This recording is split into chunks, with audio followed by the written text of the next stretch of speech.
You're listening to For the Record with Tess Hurd. I'm Tess Hurd, and this is For the Record.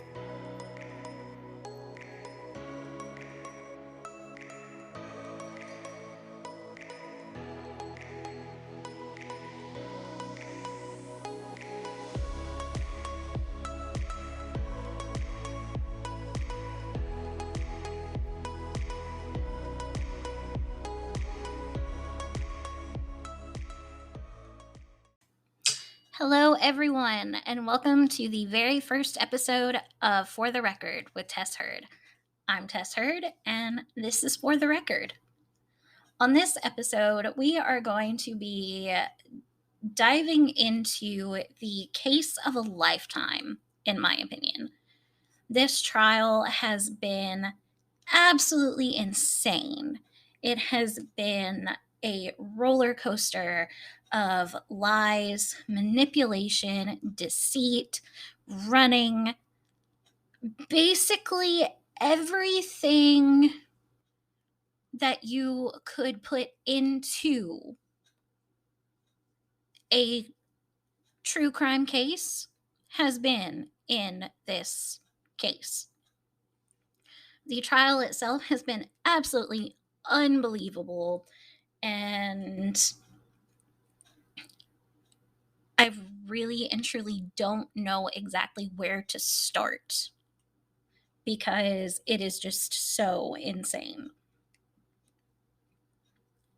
So we will go ahead and jump into the basics of basics with this case. Letecia Stauch is being tried for the murder of her 11-year-old stepson, Gannon Stauch. She is pleading not guilty by reason of insanity. Now,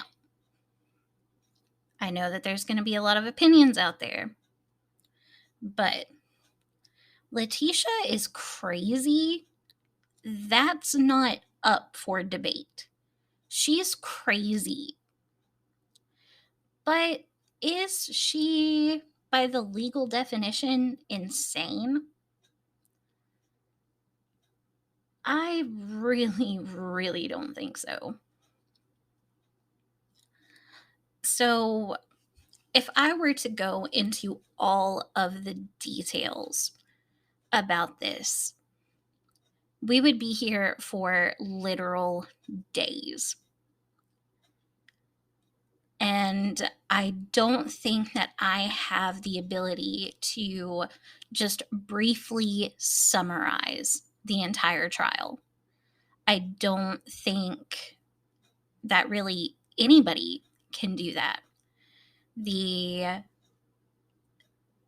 depth of some of this stuff it's unreal in so many ways.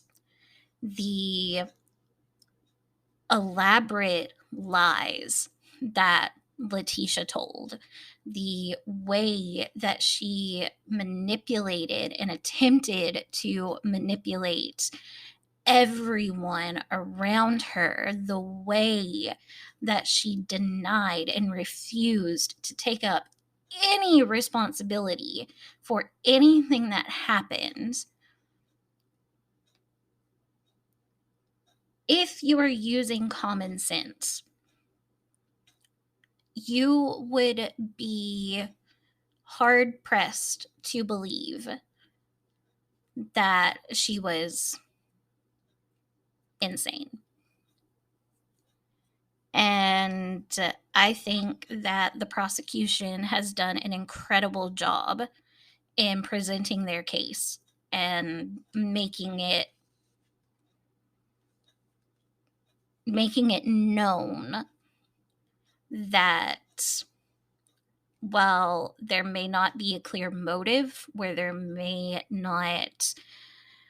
not have the weapons, they may not have every single piece of evidence that they would typically need to convict someone, the facts are still there. And even though they don't make sense, sometimes people kill just to kill. Not because they're crazy, not because they're insane, not because they suffer from a severe mental disorder, not because they have brain damage, just because. And I know that's not a satisfactory answer. I hate whenever somebody says, you can't do that. Well, why not? Because I said so. And I get that wanting the why and the more specifics of the how, that can prove a lot when it comes to motive and maybe mental awareness and everything. But like I said, the lies and the manipulation and the stories and just everything wrapped up in this whole case, I think that it just leaves everybody scratching their heads more than just wanting to know why she did this. So, here is a breakdown of what's happened so far.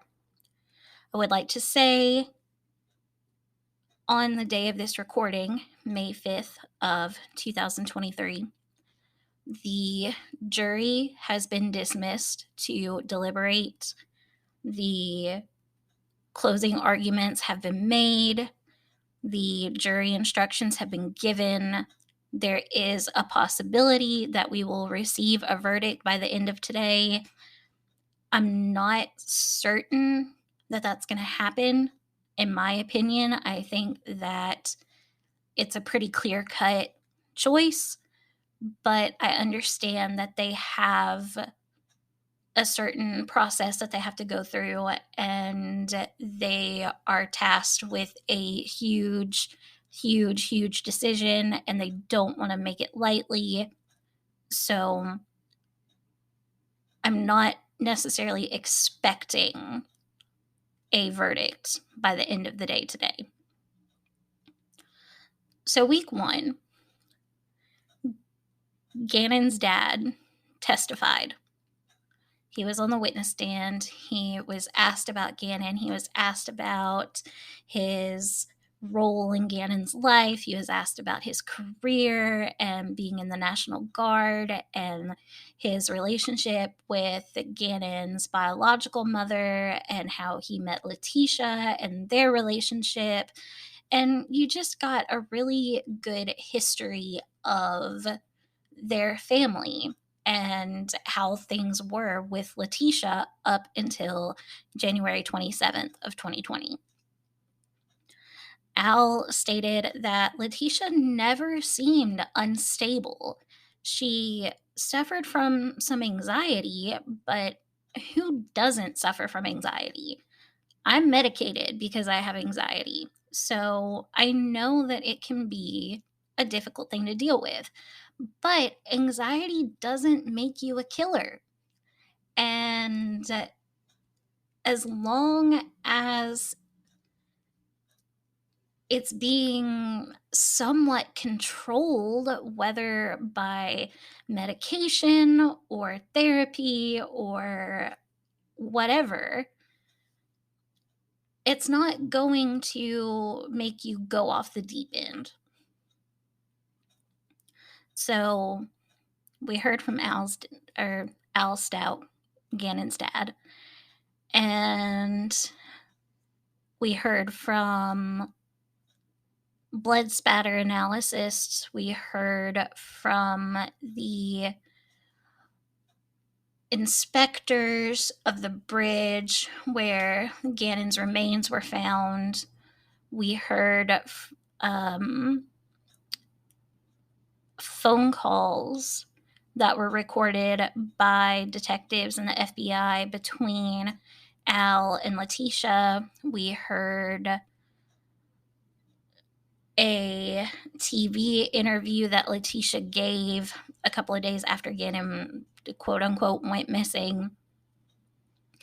And it really just gave a lot of context to what their life was like and everything.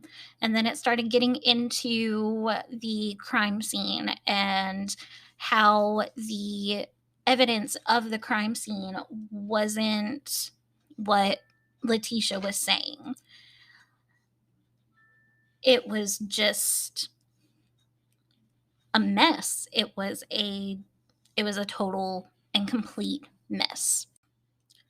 Now, when I say it was a mess, the crime scene was a mess, her stories were a mess, this trial has been a mess. Literally everything has been a mess. So, in the weeks to come, we would hear testimony from I honestly can't remember now if she was a therapist or a psychiatrist. She was a mental health worker of some sort who worked at the jail where Letecia was at after she had been arrested. And she evaluated Letecia because it was her first time being in prison, because of the severity of the crime. She just wanted to make sure that Letecia was okay and that she wasn't having any mental issues or anything like that. And she reported that Letecia didn't have any sort of mental issues that would raise concern. She had some generalized anxiety, but again, anxiety isn't going to make you snap and kill someone. So that doctor would check in with her because of, like I said, because of the severity of her crime, because of it being her first time in jail.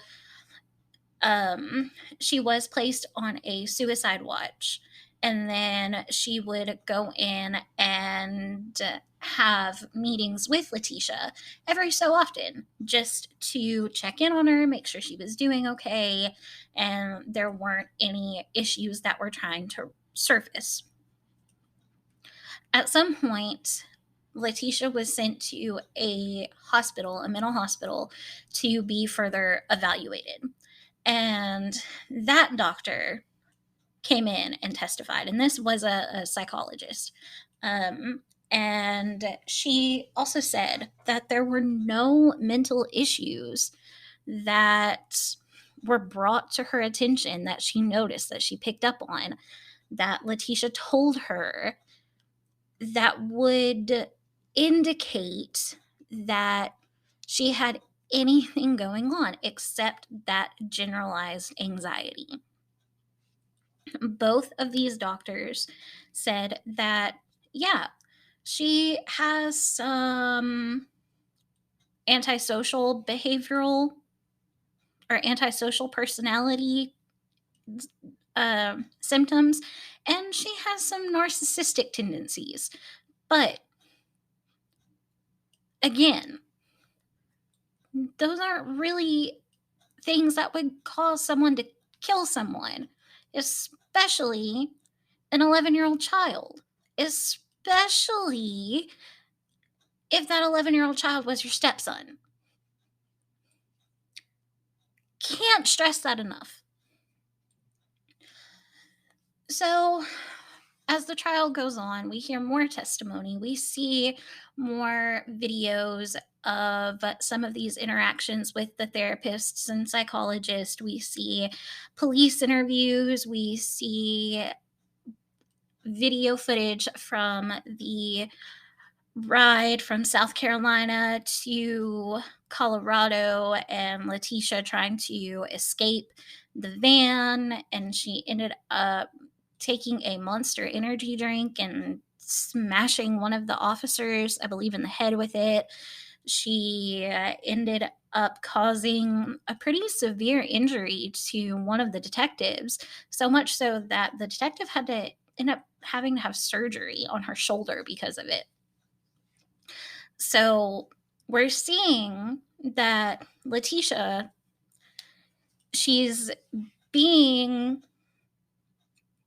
accused of this, and every time that she's accused of it, she does something to put the blame on somebody else, or she tries to escape. Now, I'm going to spend a few minutes talking about some of the ways that she attempted to put the blame on other people. First and foremost, she said that no, Gannon didn't really go to a friend's house. I just said that because I didn't want to get in trouble.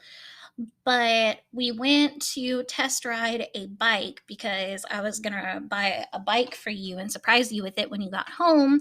And when we were test riding the bike, Gannon fell and busted his head open. And the man that had the bike took him away. And I haven't seen him since. That makes so much more sense, right? That's clearly a great, great answer.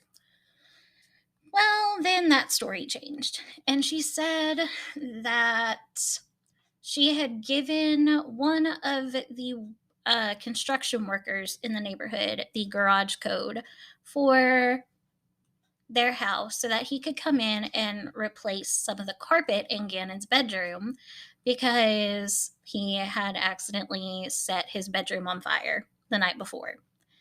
And whenever her and Gannon got home that afternoon, this guy named Eduardo was in their house, and he proceeded to force himself upon her and then take Gannon. Then the story changed, and this construction worker was no longer named Eduardo, but his name was Quincy Brown, which Quincy Brown is a real person who did have a record, but he was not in the state of Colorado at the time, and that was confirmed by family members of his. Then the story changes again, and there was something about an Uncle Matt, which Gannon didn't have an Uncle Matt, so that didn't really make any sense either. Then the story changed again, and she said that her and Gannon had gone to Petco, and there was a guy laying in the middle of the road, and they stopped to help him, and he jumped in the car and made them take him back to their house, where he proceeded to force himself upon her and then take Gannon along with a suitcase. And that's what happened. Then the story changes again, and Letecia and Gannon were driving and saw a pregnant woman who was very obviously pregnant, and they offered to give her a ride. And whenever this woman got into their vehicle, she took off her pregnant belly and started taking cash out of it and demanded that Letecia take her to a nearby Mexican restaurant, and that Letecia was going to help her in a money laundering scheme at the Mexican restaurant. I think that might be all of the stories, but I could be wrong. There could be some that I'm forgetting. So, in essence, Letecia lied. Obviously, lied. And put blame on everybody else but her, but herself. And Gannon's still missing.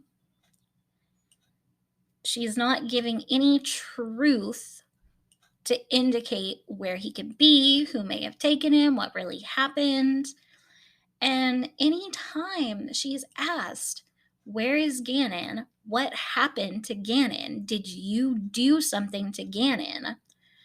She comes up with one of these stories, and then she proceeds to try to manipulate the situation to where it's all about her. How could you accuse me of hurting our child? How could you say that I would do something like this when I've worked with children for so long? How can you accuse me of doing this when I loved our child?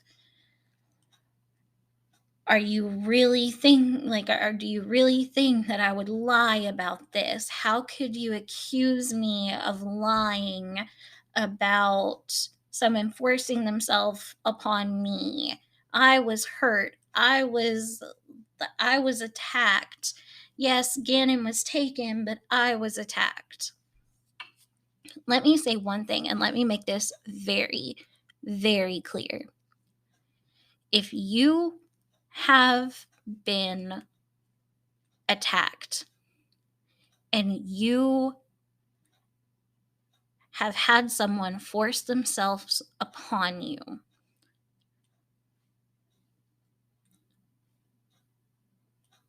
you,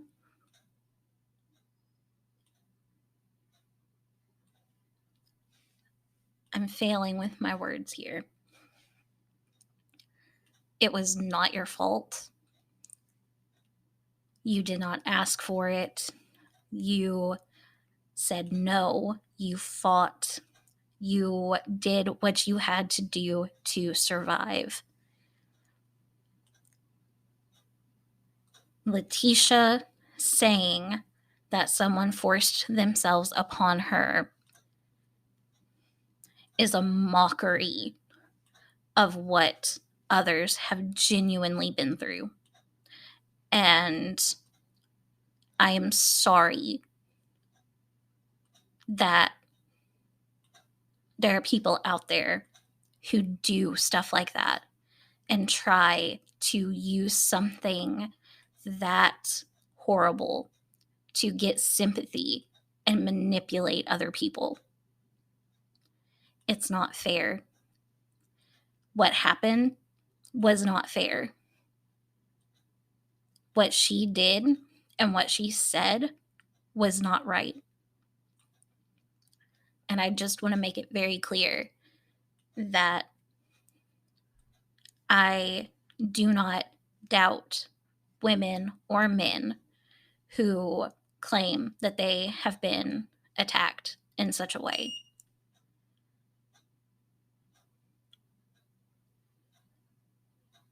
But when someone is coming up with lie after lie after lie and telling story after story after story, I can't believe that this part of the story would be true when the rest of it's not. And I hope that it does not come across that I am saying that all victims of this kind of crime should not be believed, because you should. And there's more reason as to why I don't believe her. She had the opportunity to get a rape kit done, and instead of getting the rape kit done, she fled from the hospital and just disappeared from the hospital. I also understand that in that situation, the last thing that you want to do is become even more vulnerable and let someone examine the parts of you that were violated.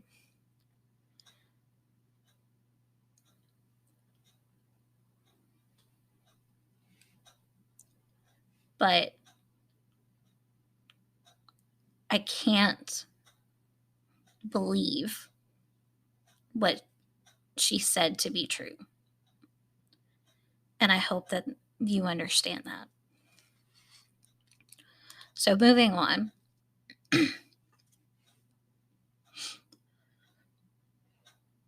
Sorry, I had to take a breather there. Moving on. Letecia flees from Colorado and drives from Colorado all the way down to Florida, I believe Pensacola, where she takes a green suitcase and throws it over a bridge.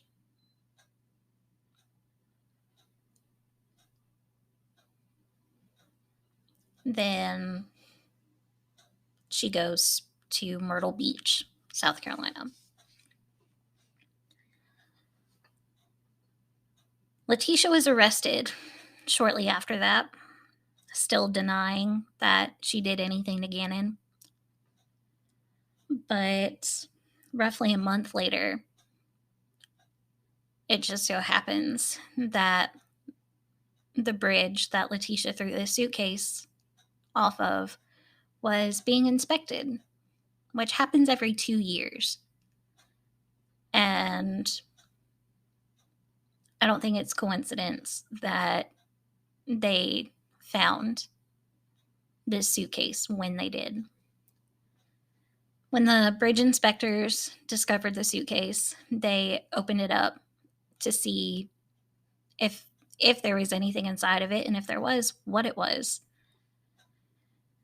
And inside this suitcase were the remains of Gannon.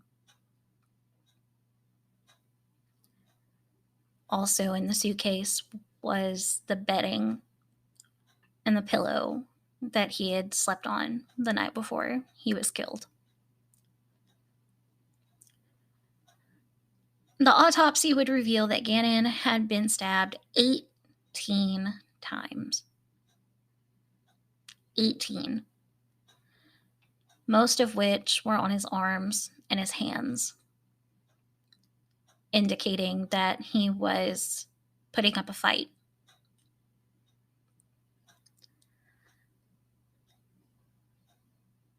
There were indications that he had been hit in the head 4 times, causing his skull to be crushed.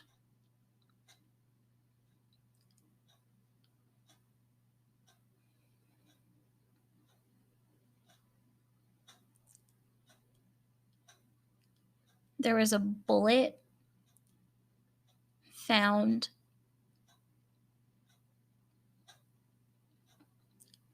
that had entered through his jaw and severed his spinal cord, which would have killed him instantly. They also discovered 2 other bullets in the pillow that was in the suitcase with him.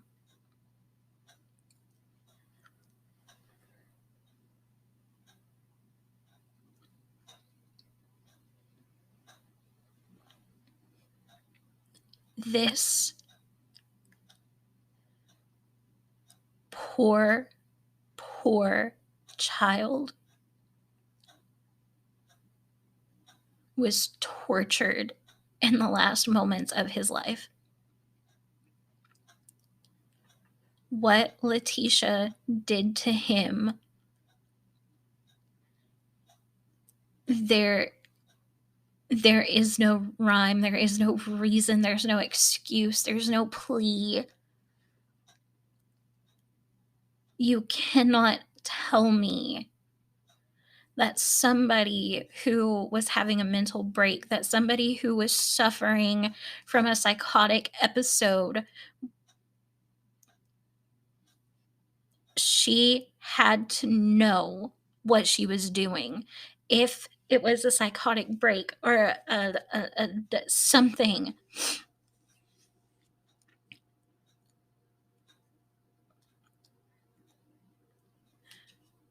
what she did was overkill.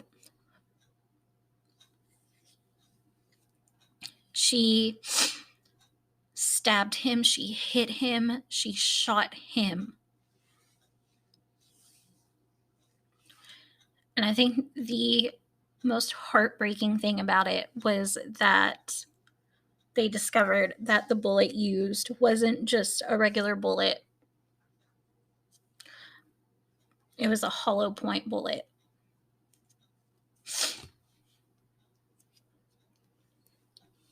And hollow point bullets do a lot more damage. I'm just going to leave it at that.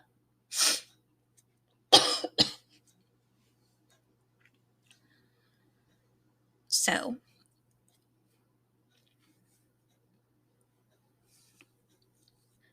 Letecia admits to killing Gannon. We see that in one of the video clips that they play.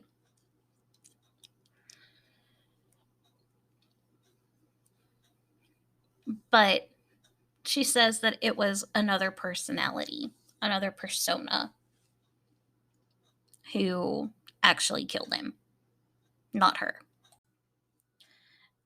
I would like to say and point out that Letecia didn't claim that she had any mental illnesses or disorders or problems other than her anxiety until she had her competency hearing for court.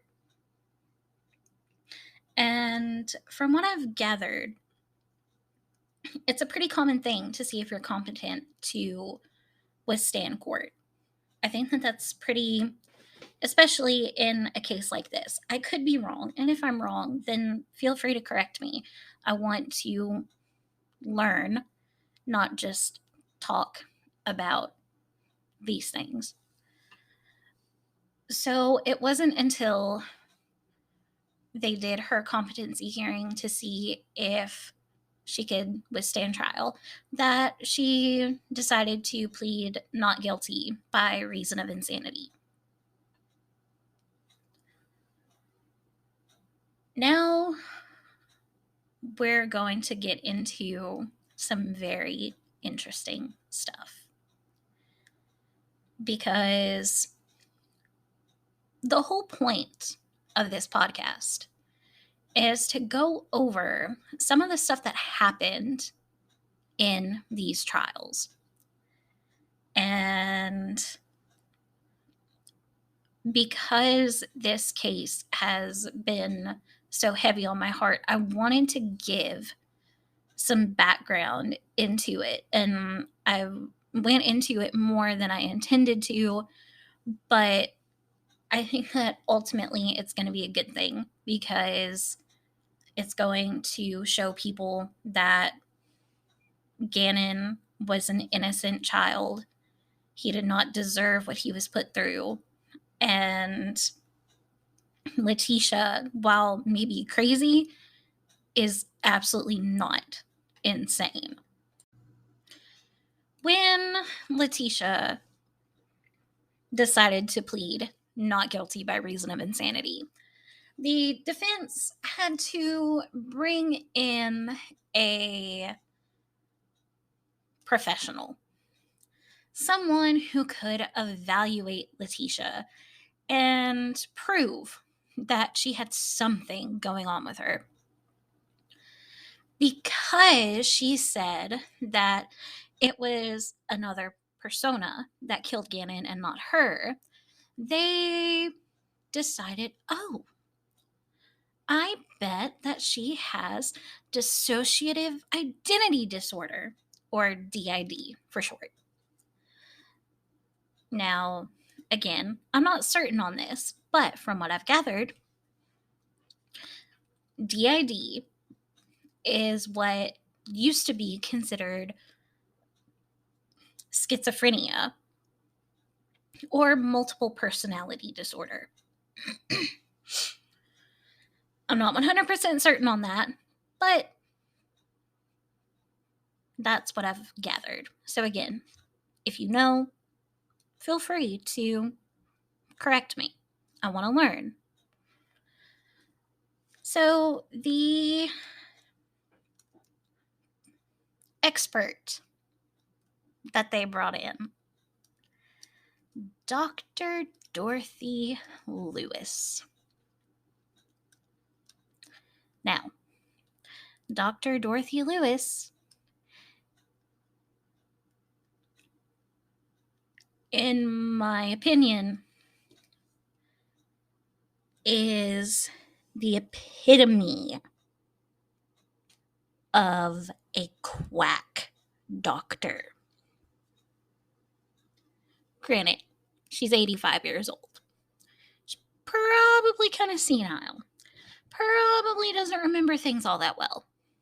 But still, she has an impressive resume. She really does. She was Harvard taught, something else. I can't remember what the other school was. She's worked with all kinds of people. She's done a lot of research. She even has a documentary about her on HBO in case you want to watch it. I'm not going to, but you can if you want. So, there are a few things about Dr. Lewis that I think need to be talked about. And these things, I think, should be on the record. And that is why this podcast is called For the Record. She could not give definitive, genuine answers to any of the prosecution's questions. When asked if Letecia knew right from wrong, she would say, well, right and wrong is a very vague thing. No, it's not. It's right or it's wrong. Make up your mind. When prosecution would ask, wouldn't you think that deciding to put Gannon's body in a suitcase and hide him in the closet and throw a bunch of boxes over him, that she was capable of committing this crime? Dr. Lewis would be, well, I can't say. Well, I don't know. Yes, you can. You're just being stupid. Legitimately stupid.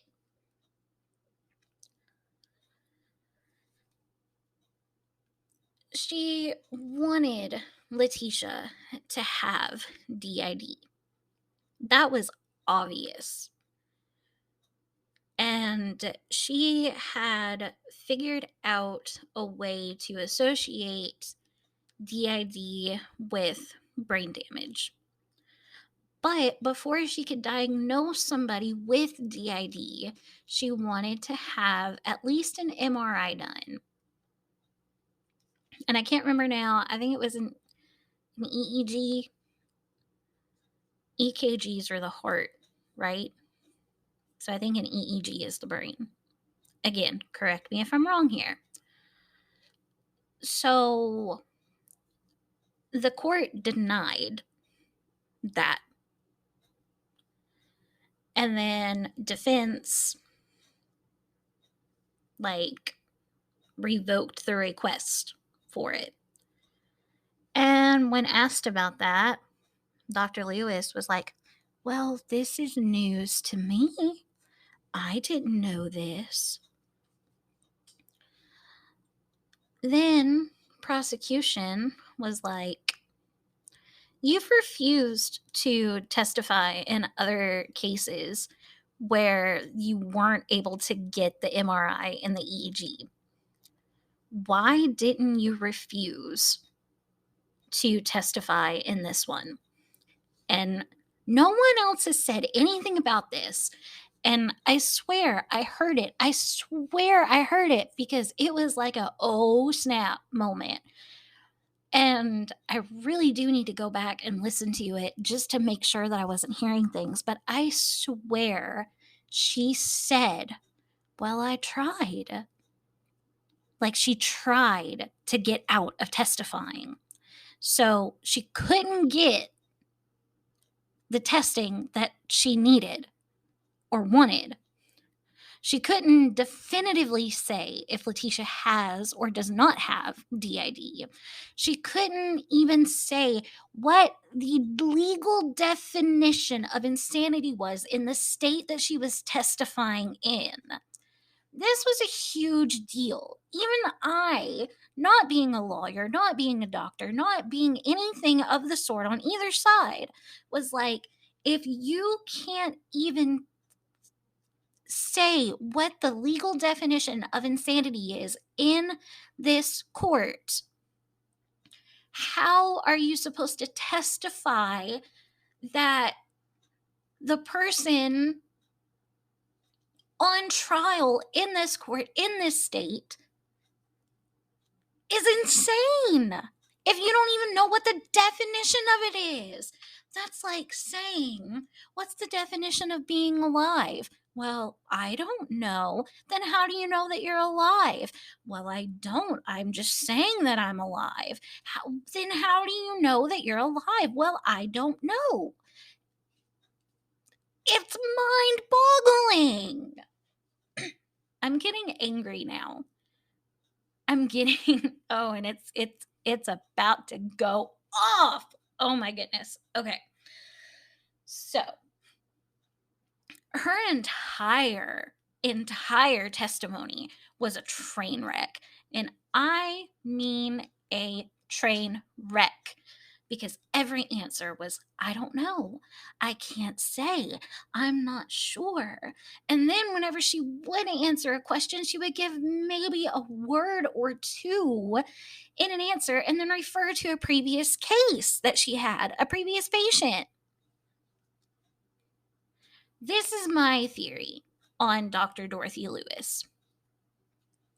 She cannot comprehend that someone would or could hurt or kill someone without having some sort of brain damage. I don't think that she can comprehend that there is evil and that evil people exist and they do evil, heinous, vile things. I think that she had a one track mind. She wanted to find DID. She wanted to find it in Letecia so that she didn't have to face trying to conceptualize and accept that Letecia did this to Gannon for no reason. Whereas if she had DID, then it wouldn't be for no reason. It would be because another personality did it. Another persona did it and did it in a way to protect Letecia because Letecia's brain was looking at Gannon as if it was someone who had hurt her in her past. That's my theory. I could be way off here, but I think that's a pretty good theory.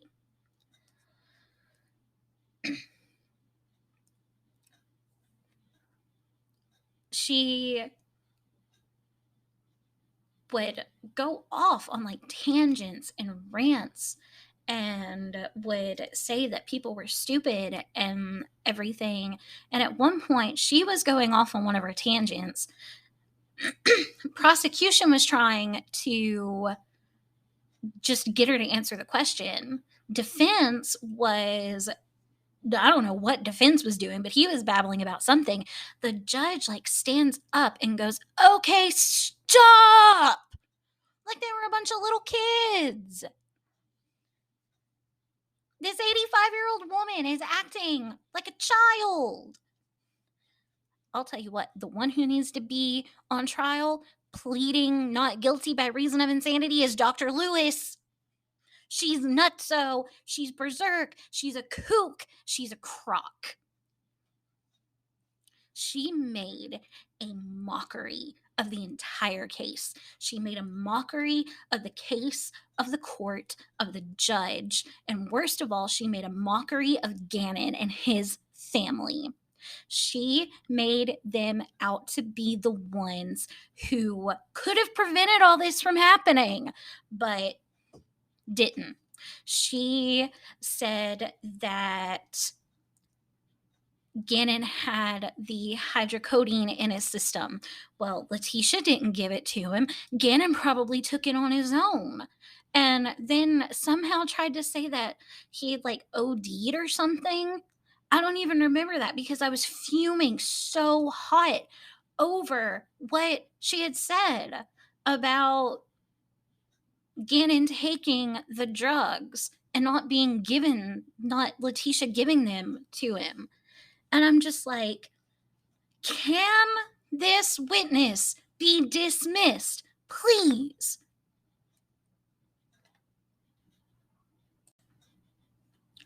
Something that I probably should have said in the beginning of talking about Dr. Lewis is that she was supposed to be there on Monday and she didn't show up. Tuesday, she was supposed to be there at 9 o'clock and she didn't show up. She was supposed to be there at 2 o'clock and she didn't show up until I believe almost 3 o'clock. On Wednesday, they were supposed to be there at 9 o'clock in the morning. Dr. Lewis didn't get there till almost 9:30. I understand that she's elderly. She also is in a wheelchair, so she has some mobility issues. I understand that. But in a setting like this, you would, or at least I would, take the time needed to prepare. If I knew that because of my health, it was going to take me a little bit longer to get somewhere, I would prepare ahead of time for that. I understand that sometimes things come up, that sometimes you have to deal with things, that sometimes the unexpected happens and you have to deal with that right then and there. But in this case, in this situation, like, okay, I have diabetic eye disease, and sometimes I can see and sometimes I can't. Simplified version right there.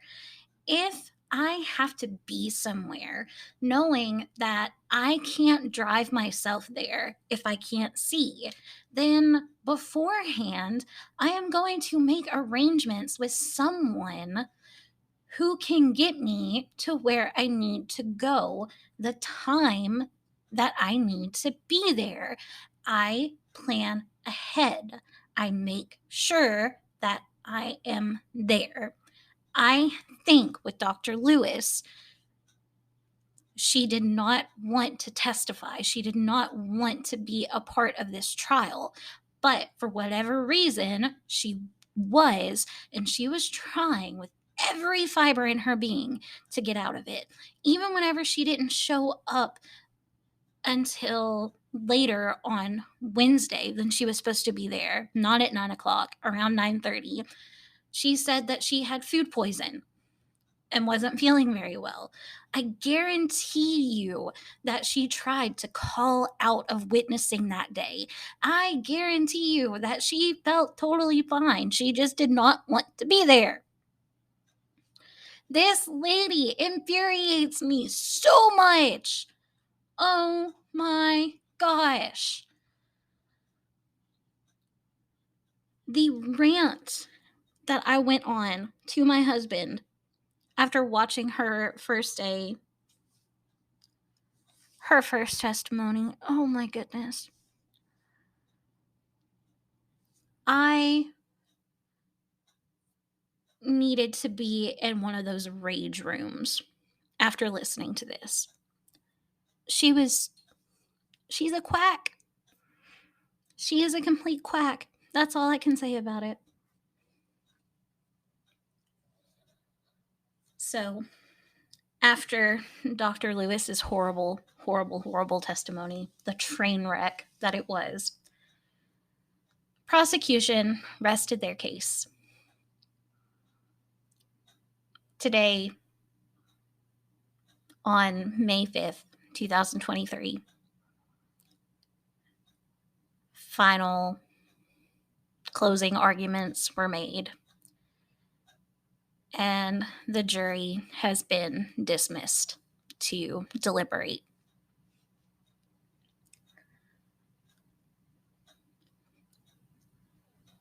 I want a verdict today.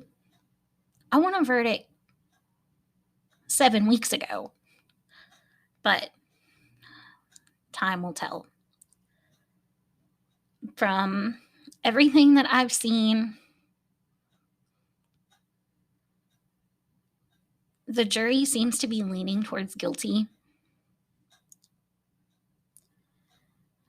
The good thing about all of this is that even if they find her not guilty by reason of insanity, she's still going to be in a mental institution. But I don't know if that means that she will have life in that institution or if she'll be able to walk someday. Regardless, she does not need to go to a mental institution. She needs to go behind bars. That's where she belongs. In the state of Colorado, the death penalty has been eliminated, I think.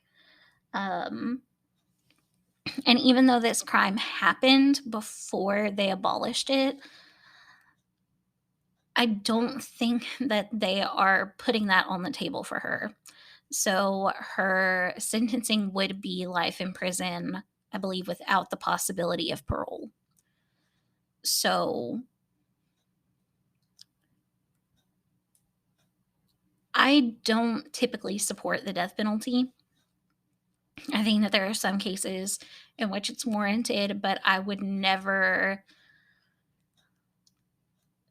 openly say, oh, yeah, that person deserves to die. While I do think that some people deserve to die, I do not believe that we have the authority to say who lives or who dies. I think, especially in Letecia's case, if the death penalty were an option and if she were to be found guilty and receive the death penalty, that would almost be a cop out because she would not have to deal with the consequences of what she did to Gannon. Whereas life in prison without the possibility of parole, that would give her the rest of her life to think and remember and have to deal with the fact that she took Gannon's life. Even if she is found not guilty and she does go to the mental institution, I don't believe that she has DID or any kind of personality disorder. I don't believe that she has any form of insanity.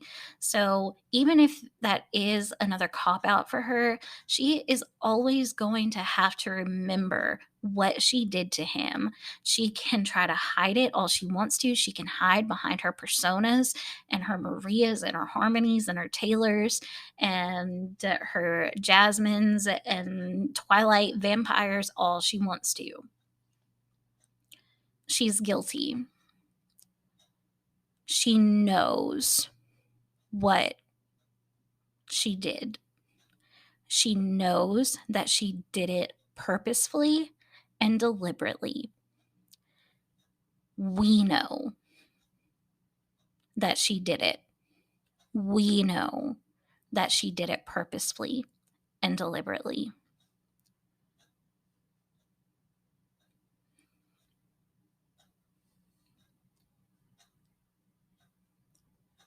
That's going to wrap up this episode of For the Record with Tess Heard. If the jury comes back with a verdict tonight, I will add that to this episode.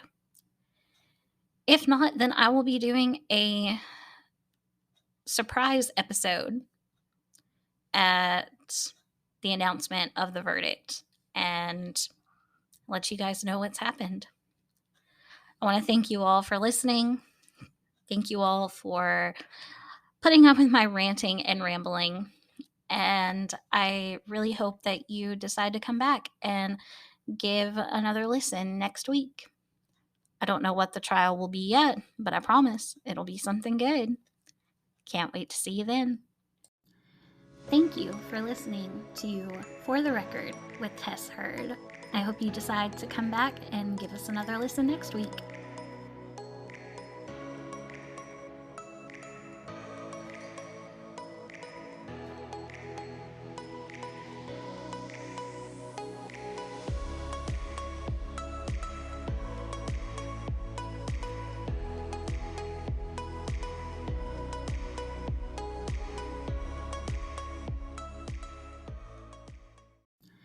Thank you for listening to For the Record with Tess Heard. I hope you decide to come back and give us another listen next week.